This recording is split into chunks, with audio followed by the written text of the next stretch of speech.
Okay, Book of Job, we carry on. The third cycle or cycle of speeches or dialogues, it begins with Eliphaz in chapter 22. And when we ended last week, we were looking at chapter 22, verses 5 through 9, where Eliphaz, he accuses Job of all kinds of sinful conduct in an attempt to justify Job's suffering. Now, we know that none of this is true. Right? We're in on it. We know that Job is exceptionally righteous. He's so righteous that God chose him to be mankind's champion. So we know that what's being said about him here is not true, but because Eliphaz is convinced that Job wouldn't be suffering as he is if he were not an extraordinary sinner, he's willing to charge him with these things without any evidence. He just assumes this or something like this has to be true, or you wouldn't be suffering the way that you're suffering. So he claims that Job mistreated the poor, the powerless, the widows, and the orphans. Okay, he just steamrolled these people, didn't care, had no compassion for anybody, just a wicked person. And he says expressly in verses 10 and 11 that is why Job is suffering. Right? He sits here, therefore, because you're engaged in all these things, snares are all around you. That's why you're suffering. You're getting your just deserts for being an extraordinary sinner. And then in 22:12 to 14, Eliphaz says that Job claims that God is ignorant of what goes on in the world, the implication being that Job's punishment is a misjudgment on God's part that is born from God's ignorance. In other words, Eliphaz is saying, look, what you're saying, Job, is that you're not getting your just deserts. So you're saying that God is somehow unable to see clearly. He's ignorant of the situation, and because of his ignorance, he's making a misjudgment in your case. But Job does sometimes seem to wonder whether God knows his situation. But he apparently, as Tremper Longman says, he apparently suspects that God does indeed know what's going on, but does not care, since he is unjust, judging the innocent and the wicked the same. That's how Job feels. So he does sometimes wonder if God sees the situation correctly. But he thinks more that, no, he does see it. He sees it, and he's just given me the hammer because he's unjust. And in 22:15 to 20, Eliphaz, he says that Job, in insisting that the wicked prosper throughout their lives. Remember, Job has made this point. He says, you guys say, listen, yeah, somebody can prosper for a little while, but God gives them the hammer ultimately. You know, they don't prosper very long. And Job says, what are you, crazy? You know, just look around, man. There are people who go to their graves, wicked people who've lived nice lives. So what he's saying here, Eliphaz is saying that insisting that the wicked prosper throughout their lives, that Job is falling in line with the common delusion of the guilty, that they will escape God's punishment. In other words, he's saying that this is simply a way for you to delude yourself that you in your wickedness will avoid God's judgment. The reality, however, according to Eliphaz, is that whatever prosperity they temporarily enjoyed, these people that you say go on through life, whatever prosperity they temporarily enjoyed from God's hand, that prosperity is washed away in the river of his judgment that destroys their foundation. And that's what he's saying. And Eliphaz claims to stand with the righteous, who then rejoice. They rejoice at the wicked person's ultimate comeuppance. When that happens, when this person who looked like he was doing okay, and then God brings the hammer on him and takes away everything and he suffers, I stand with the righteous rejoicing at God's judgment against that person.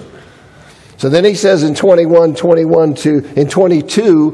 21 to 30, he appeals to Job to humble himself and repent. Right? I mean, they're all saying this. You need to humble yourself and repent, and you then will be restored. If you will do that, you'll then be restored to abundance and blessings.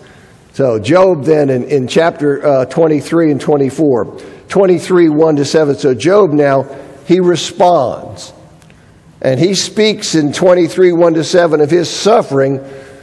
And then he fantasizes about calling God to account for his unjust treatment and being vindicated through that encounter. That's like Job's dream situation. That he's going to call God out, go before God, and ultimately he's going to be shown to be true. That's his great fantasy, that in that encounter he'll be vindicated. He says in 23, 8 and 9 that he can't find God to press his case before him. But he says in verse 10, God knows where he is. Right? God knows where to find him. And Job is confident that if God will test him, that he'll pass with flying colors. As he says, when he has tried me, I shall come out as gold.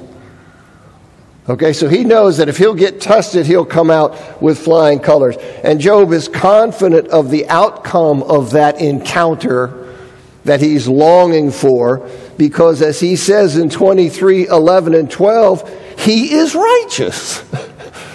Right? That's true. You know, he said, my foot is held fast to his steps. I've kept his way. I haven't turned aside. He doesn't mean he's sinless. He means he's extraordinarily faithful, extraordinarily pious and devout. So that's true. He's righteous. He's held to God's way and God's word. Then in 23, verses 13-16, Job shifts from how he would like his encounter with God to be, his kind of fantasizing about that, how he would like that encounter to be, to the reality of his emotions. So he then shifts to that. God is unlike any other being.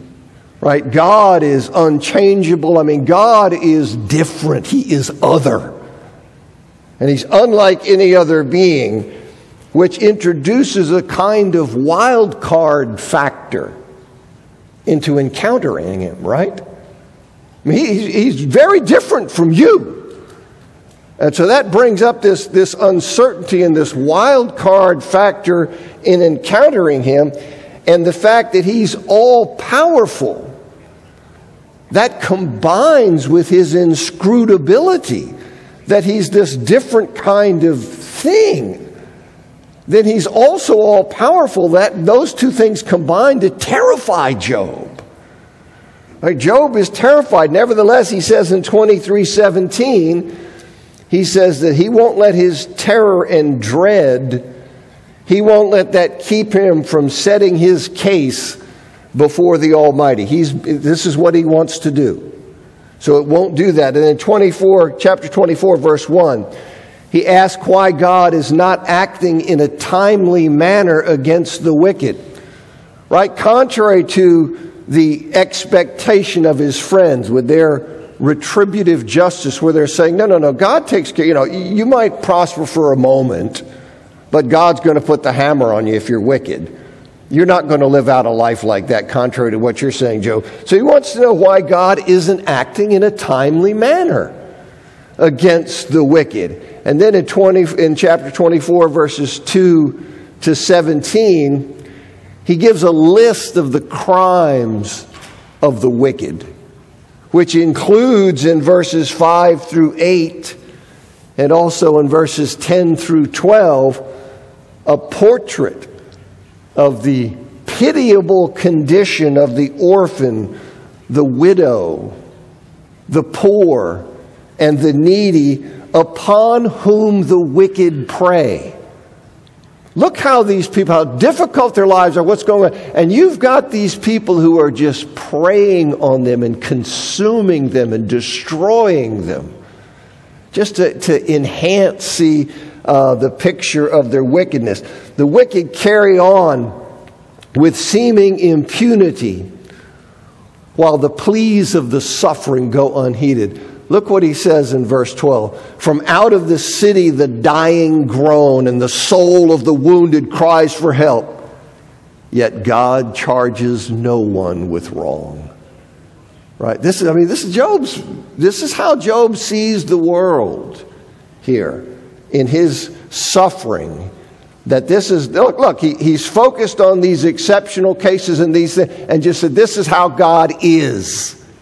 You have all this suffering and these things going on, and he's not coming against anybody.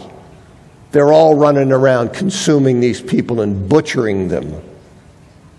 And then he says in 24:13-17, he gives examples of some notorious sinners, murderers, thieves, adulterers. He gives examples of those notorious sinners. And then in verses 18-20, he says his friends claim that the wicked have a short and cursed life on earth. He says they claim that, right?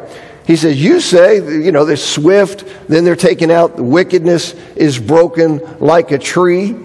That's how they put it. But Job then counters that claim that their life of abundance is short, that God does in fact intervene and judge them. But he counters that in 24:21-24, claiming that God prolongs their lives. And he gives them security until they die with the lot of all mankind, without experiencing any kind of exceptional end. They die just like everybody else. They're evil, they prosper, they die, and they just die a normal death. They don't burn up or anything, they just die.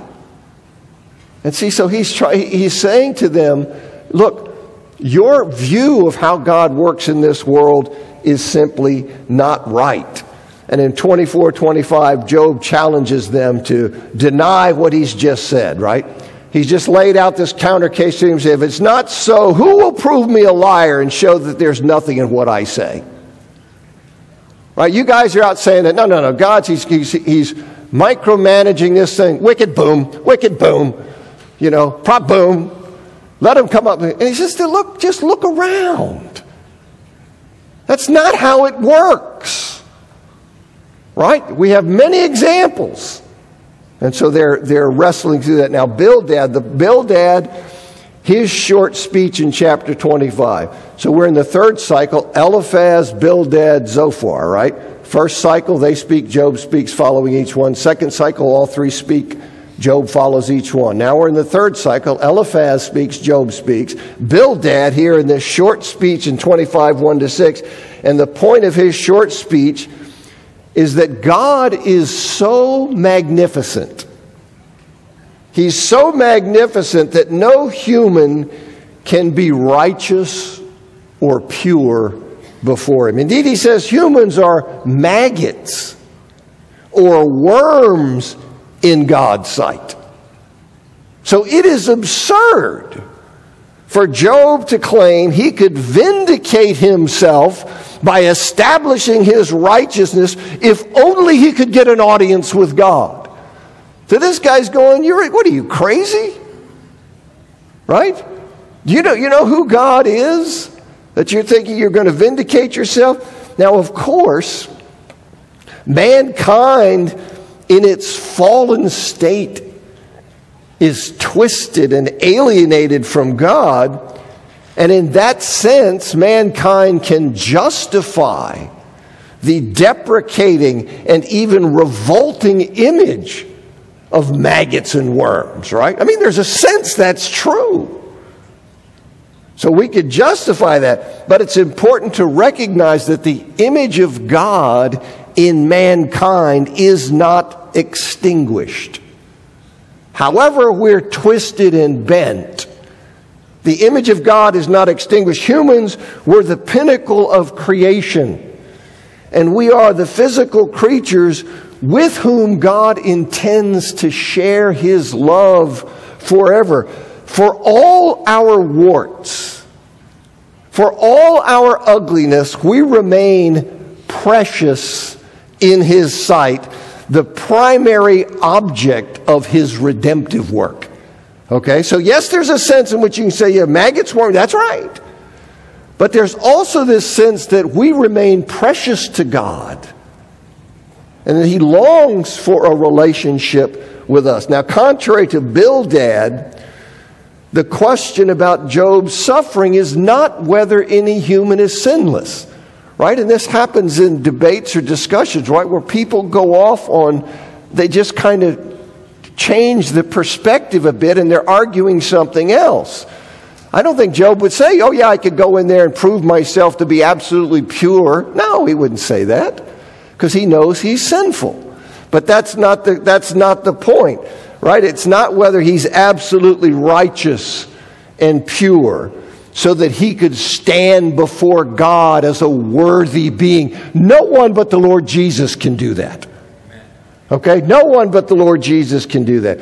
Rather, see, the question is why Job, who is in fact extraordinarily righteous, he's extraordinarily pious and devout.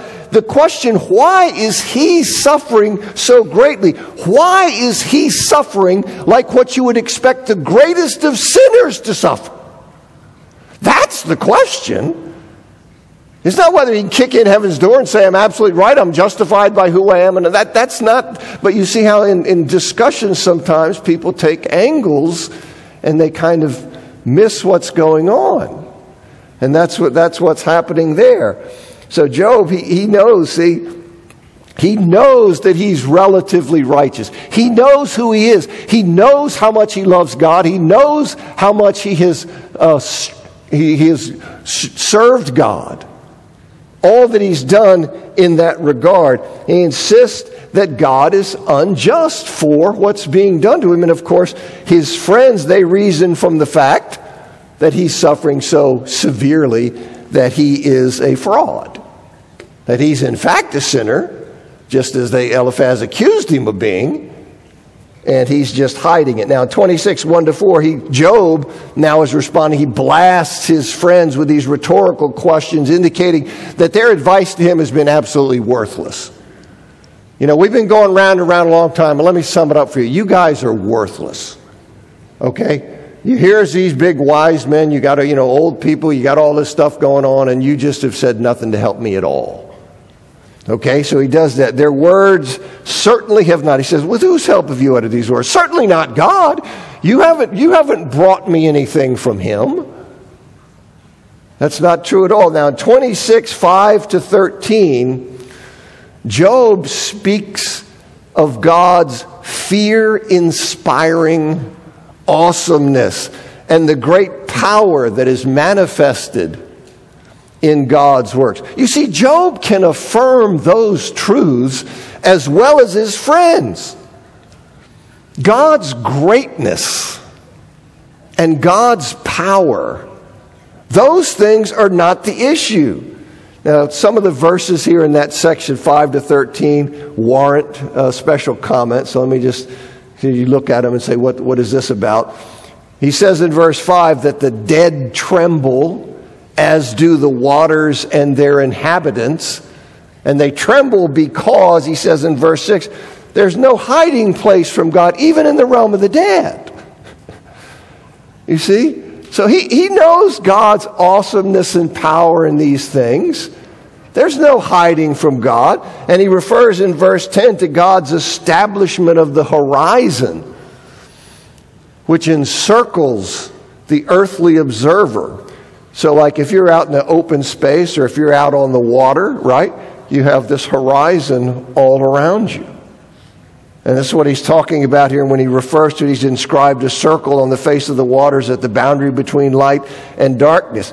And he describes it, of course, as a boundary of light and darkness, because from an earthly perspective, from an observer, daylight rises, right, from below the eastern horizon, chases the darkness away, that is, below the horizon, and then daylight descends below the western horizon. So it's dark, and then here it comes, and then daylight chases the darkness away, and then daylight descends below, and then darkness comes back. So that's why he calls that circle the horizon, the boundary between light and dark. And the pillars of heaven in verse 11, they tremble.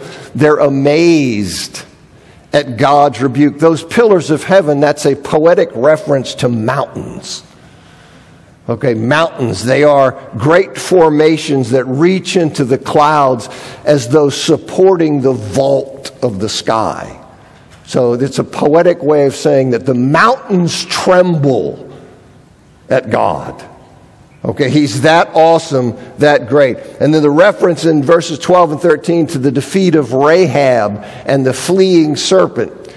That's another reference to pagan creation mythology. Now, as I said in reference to chapter 9, verse 13, even if Job accepted that pagan mythology as true, we don't know that Job does. Even if he accepted as true, rather than simply simply using a culturally known story to make a point, even if that were the case, God does not say the myth is true. Right? God doesn't say the myth is true. Job and his friends, especially his friends, they are presented in the book as wisdom teachers who have a lot to learn. Right? They're presented that way. Their discussion is really a foil for the normative teaching of the book. The normative teaching of the book comes after we get the perspective of God at the end, and then we take that and see what is God teaching us in the book. You see, so they're basically like a foil for the message of God. It is in contrast to some of the wrong things they say that God teaches us what the right thing is. So I just mentioned that because I know how people are. They read this and they see that and say, well, in the Bible it talked about, it's talked about Rahab. Okay, so I just want to try to give you some way of understanding those things and thinking about them. In 26:14, Job says that the greatness and power of God, these things that he's just laid out, the mountains tremble, all of this. He creates the horizons. Those things he's just laid out, that they're just a mere sketch. He's saying, the things I've said about God's greatness, I'm just touching the hem of the garment. We could go on and on. You cannot exhaust it. Job knows all this about how great he is. That is not the issue with Job. His power is beyond comprehension. And that's a fact. And in 27:1-6, Job swears by the living God, who he adds has denied him justice and made him bitter. But he swears by the living God that as long as he lives, he will not deny the truth that he is righteous. Okay, despite how his friends may badger him. Right? They just keep pushing him and pushing him. You know how easy it is to succumb to peer pressure like that when people are just pounding you and pounding you and pounding you to just go along with them. Just to shut them up and to say something that's false. But he says he's not going to do that. Despite how they badger him, he will not abandon his integrity and embrace the lie that he is an extraordinary sinner and that is the explanation for the suffering he's receiving. He says, I'm not going to do that. Okay? I'm just not going to embrace that lie. I don't care how comfortable it would make you feel, how it would solve your problems. I'm not going to embrace a lie. I'm going to maintain my integrity. In 27:7-10, he expresses his desire for God to treat Job's enemies. His desire that God would treat his enemies as the wicked and unrighteous instead of unfairly treating him that way. Right? Why? Treat my enemies as the wicked and the unrighteous instead of treating me like that. As Job knows, when God treats someone as wicked and unrighteous, as he thinks God has wrongly done to him, well, it's a hopeless crushing. Right? It's I guess so what? God's treating me as wicked and unrighteous, no big deal. Oh yeah, I'll have pancakes with that. No. It's not like that at all. It's something that's hopeless and crushing. So he knows that. And as Job knows that when that happens, that's how serious it is. He wants God's judgment trained in the right direction. He is the good guy. Right? I mean, Job's sitting there saying, I'm the good guy in this. What is going on? It's like you broke the deal. Right? And he'll say more about that in a bit. But in 27:11, Job tells them that he will teach them. He says, look, I'm going to teach you how God really works in the world. I'm going to tell you how he really works in the world. I won't conceal that from you. But before getting to that, before he teaches them how he sees the way God really works in the world, speaking from his whole perspective of having been getting the hammer for a reason he doesn't understand, he's going to tell them that, right? But before getting to that, he chastises them. In chapter 27, verses 12 to 23, he takes what his friends insist they have seen. You see in 12, behold, all of you have seen it yourselves. He takes what they insist they have seen. That is, in verse 13, God invariably punishing the wicked, which punishment he then details in verses 14 to 23, echoing their claims about the fate of the wicked, right? So he takes what they say they've all seen, God invariably punishes the wicked, and then he echoes their claims about the kind of punishment that God dishes out on the wicked. And then he asks, in light of that alleged observation, what they all claim they have seen, well then, how in the world they can be altogether vain, right? How can they be altogether vain? Why have they become like the wicked in speaking nonsense about Job's situation? Wait a minute, you're telling me you have all seen that God invariably punishes the wicked, and he does so in a really heavy way. Well, if that's so, then why are you joining the wicked by falsely accusing me? Right? Well, it seems you would be more careful than just lagging out things you have no evidence for and calling me all of these things, that I've treated people this way and done this, all of which are lies. He says, well, wouldn't you then be more careful about it? If they truly were wise, well, then their conviction that God invariably punishes the wicked in the ways they claim, that should have kept them from their vain, meaning their false and unrighteous accusations against him. But it didn't. They went on full bore in light of what they claim they know about how God works. Now, chapter 28, most scholars insist that chapter 28 contradicts the sentiments expressed by Job elsewhere, and therefore they relocate chapter 28. They claim it was a disjointed insertion by a later editor of the book who wanted to soften Job's bold words. So it was a disjointed insertion by a later editor, or they assign its words to the book's narrator. They say, this isn't Job talking here. This is the narrator of the book. But there's no textual support for those moves, and I think they're unnecessary.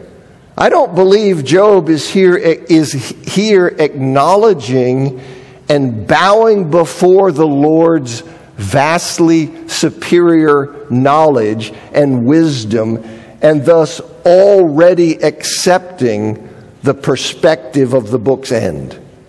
I don't think he's bowing before that here. I don't think that's what he's doing. Rather, I think he confesses God as the source of all true wisdom to raise and reset the issue that bedevils him, namely that God has defined wisdom for mankind, but he has reneged on the definition of wisdom in Job's case. So I think he's resetting the issue that troubles him. God is certainly the source of wisdom, but he has defined wisdom in a way that he's reneged on that definition as applied to Job. And see, that's part of what happens. See, and then that's why Job, immediately after chapter 28, he launches back into complaints about his life. So I think it fits. I don't think it's out of place. I think you have to see what Job is doing. Okay, I think he's resetting the issue of what's troubling him. So in 28, 1 to 11, he says, mankind has an unprecedented ability among God's creatures to ferret out precious metals and stones from the earth, to do mining. Animals don't do that. Animals just cruise by. Humans are energetic and ingenious in that regard, whereas the animal kingdom is oblivious, right? To precious stones and metals. Here we are, all of this ingenious stuff that we're doing, how to extract these things from the earth. And yet he says in 28, 12 to 19, we have no comparable appreciation for or skill in obtaining wisdom. See, which is far more valuable. Indeed, wisdom is seemingly inaccessible. Right? He says here, from where does it come? It's hidden from the eyes of all the living, concealed from the birds of the air. But of course, God knows all about it. Because God is omniscient, you see in 28, 23, and 24. So one can do no better, right, than to rely on what God says about wisdom. He says, look, wisdom, it seems to be inaccessible, but of course God knows all about wisdom. So given that God knows all about wisdom, one can do no better than to rely on what God says about wisdom. Right? So that's what he's talking about. And the problem Job is having is with what God revealed to man early on about the essence of wisdom and understanding. He said the fear of the Lord is wisdom, and turning away from evil is understanding. So God, who knows all about wisdom, we ought to listen to him, and that's what he said about it. Right? He said to man, behold, the fear of the Lord, that is wisdom, turn away from evil, that's understanding. And he says that, so the implication being that one who lived a life of faithfulness and submission, who lived with wisdom and understanding as defined by God, would stay on the path of God's blessing and protection. That was the understood fruit of the wise living that God prescribed. That's why it was wise. That fruit would be born from it. It is the failure of this to be true in Job's case, you see, that fuels his sense of injustice. Job is a paragon of righteousness. A paragon of righteousness, and yet he's suffering like the greatest of wicked people. Like the greatest of fools. Like those who have no fear of the Lord and those who wallow in evil. So according to Job, that fact, that how he's being treated despite how he followed God's wisdom, that's the fact about how God works in the world. Remember, he's going to tell him, I'm going to tell you about how God won't withhold it from you, how he works in the world. This is how he works in the world. He reneges on what he said about wisdom. And you live your life like I do, and what happens? You suffer like a dog hit by a car. That's what happens to you. And you do for a long, long time. Okay, so you have to see how Job, like I said, you have to have some sympathy for Job's situation and struggling. Now, Job makes the point, as he resumes speaking in chapter 29, he lived in fear of the Lord, and he turned from evil But now he's left what? He's left to long for the old days, to long for the days before his suffering, the days back when he received the expected fruit of wise and understanding living. Right? So he's left having to hark back to that time because he's getting destroyed. And he indicates in 29, 1 to 11, that in bygone days he was blessed by God and he was respected and honored among men. Right? I mean, young men saw me, they withdrew. The aged men rose and stood up. I mean, everybody respected Job. They thought Job was really a great guy. You know, he had status, he had respect, he had honor among the people. All of which is not true any longer. And he says that he had that in 29, 12 to 17 because he lived righteously, helping all the needy and opposing the unrighteous. And at that time, he says in 29, 18 to 20, he thought he'd live a long life, full of good things. I mean, you know, everything was just, God said this is what it is to live wisely. I'm following what God said. God's keeping up his end of the bargain, and I'm getting blessed. And then all of a sudden, this bizarro thing comes in that's got everybody just going, what is happening? You see, so he expected he'd live a life of good things. Then in 29, 21 to 25, he speaks again of the blessedness of his former days, right? Men, listen to me. And they waited and kept silence for Micah. They want to know, what's Job think? You see, what's Job think? We hear from all these other people. What about Job? They waited for me as for the rain. Right, in a desert climate, people are just eager. What, is it going to rain? That's how they waited for Job. So he's just going back, talking about that situation in his time, you know, before that. And in chapter 30, he laments his present state. He says in chapter 30, verses 1 to 15, that even children now, so this is the contrast. You saw how it was, but now even children of his social inferiors, okay, people who are not on his social status, his level, that even their children, they laugh at him. And those who've been banished to the wilderness, who were ostracized by the society, outcast from the society, even those people, they mock him in song.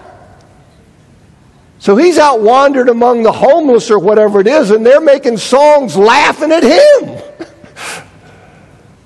That's what's happened to his situation. They avoid him and they spit at the sight of him. So here, you know, so the society has said that these people are outcasts, and those people look at Job as he's such a dirtbag. Listen, whatever we are to the society, when we see you, we go, pfft. That's what we think of you. So understand, dude, that wherever you think we are, you're way below us. And Job's saying, you know how I used to be treated? How people used to really respect and admire me, and now they wind up treating me like this. So Job, he says that he's so, because of what God has done to him, he's despised. When he says terrors are turned upon me. So he's lost, you see, the social protection that his status afforded him. It's open season on him now. You see, when people are dehumanized, they lose the protection that the society and the culture provides for them. So when everybody agrees that you're an ultimate dirtbag and what happens to you nobody cares about, well, you've lost that social protection. You see, so he's in danger. Terrors are upon me. Then he says in 30, 16 to 19, Job says his life is being drained from him by his persistent pain and suffering. That God has powerfully seized him and thrown him in the mud, subjected him to abject humiliation. And then in verses 20 to 23, he complains that God doesn't respond to him. He says that God has been cruel toward him, tossing him about in the storm, and that God is taking him to death. So this is, like I said, Job has expressed these kinds of things before. In verses 24 to 26, he says, those suffering through a disaster, those who are going through this, they cry out for help, and that he wept for the hurting, and he grieved for the needy who were caught in such difficult situations. But when he cried out in his suffering, when he cried out, hoping for good things and waiting for light, only bad things and darkness came. And the not so subtle implication of what Job is saying is that God has failed to have the same compassion that Job had. Job said, people are in these difficult situations. When they cried out for help, I ached for them and all that. When I was in a difficult situation, I cried out, and what happened? I got pounded. You see? All of this is building up, and all this. God's going to make his appearance. You see, God's going to make his appearance. So ultimately, Job is going to get to hear from God. And it's not going to go the way that Job thinks at all. But he will get to hear from him. So in verses 27 to 31 of chapter 30, Job speaks of his turmoil and his physical suffering, his disfigurement, his abandonment and mourning. He's getting the hammer in spades, right? You just see that I don't just because I don't want to take the time to go through and read all the sections, but like here, my skin turns black and falls from me. Don't lose sight when you sit here and you see the kinds of things that Job is saying about God. Don't lose sight of the intensity of his suffering. You see, that's part of the message here of how suffering draws things from us and creates this kind of view. And you see that from Job that's happening right there. So Job in chapter 31, so Job lays out his righteousness. Well, I see that I've got 4 seconds, 3 seconds, 2 seconds. So, Lord willing, next week. Thanks for coming.